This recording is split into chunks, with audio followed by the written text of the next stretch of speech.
जब ब्रह्मांड का संतुलन डगमगाने लगा, तब भगवान विष्णु ने वराह अवतार धारण कर पृथ्वी भूदेवी को समुद्र की गहराइयों से उठाया। लेकिन उसी दिव्य क्षण में कुछ असाधारण हुआ। समुद्र की लहरों और आकाश की गड़गड़ाहट के बीच वराह भगवान और भूदेवी के संयोग से जन्मा एक तेजस्वी बालक नरकासुर। भूदेवी ने अपने पुत्र को बाहों में भरकर कहा, प्रभु, यह मेरा पुत्र है, इसे कोई न मार सके, ऐसा वरदान दीजिए। विष्णु मुस्कुराए, एक ऐसी मुस्कान जिसमें भविष्य की परछाइयां छिपी थीं। तेरा पुत्र तभी मरेगा जब तू ही उसके वध में सम्मिलित होगी। भूदेवी उस रहस्य को समझ न सकी, पर यही वचन आगे चलकर विनाश का कारण बनने वाला था। ब्रह्मा जी ने उस बालक को प्रागज्योतिषपुर, आज का असम और गुवाहाटी का राजा बना दिया।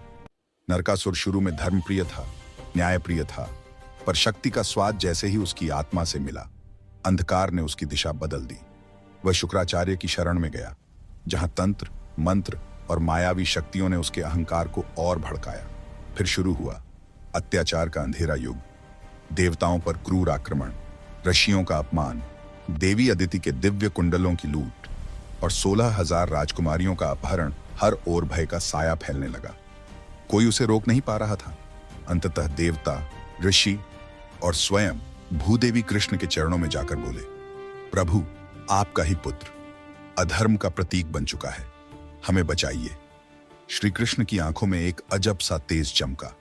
वे मुस्कुराए, भूदेवी का वचन अब पूर्ण होगा। गरुड़ पर आरूढ़ होकर कृष्ण सत्यभामा के साथ प्रस्थान कर गए। नरकासुर ने अपने राज्य के चारों ओर मायावी पहाड़, बिजली की दीवारें और दानवों की विराट सेना खड़ी कर दी थी। युद्ध आरंभ हुआ। कृष्ण का सुदर्शन चक्र आकाश को चीरता हुआ चला। शारंग धनुष की टंकार से धरती कांप उठी। असुर सैनिक चीत्कार करते गिरे, लेकिन नरकासुर अडिग खड़ा था। जब कृष्ण ने उस पर प्राणाघातक वार किया, वह वार उल्टा कृष्ण पर ही लौट आया। सब स्तब्ध थे।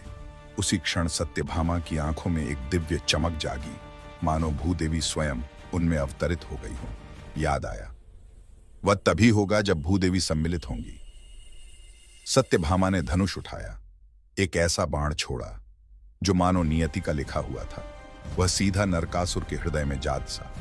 नरकासुर धरती पर गिर पड़ा। उसकी आंखों में पश्चाताप था और होंठों पर अंतिम शब्द, प्रभु, मुझे क्षमा करें। अंधकार का युग समाप्त हुआ और भूदेवी का वरदान और विष्णु का वचन दोनों पूर्ण हुए।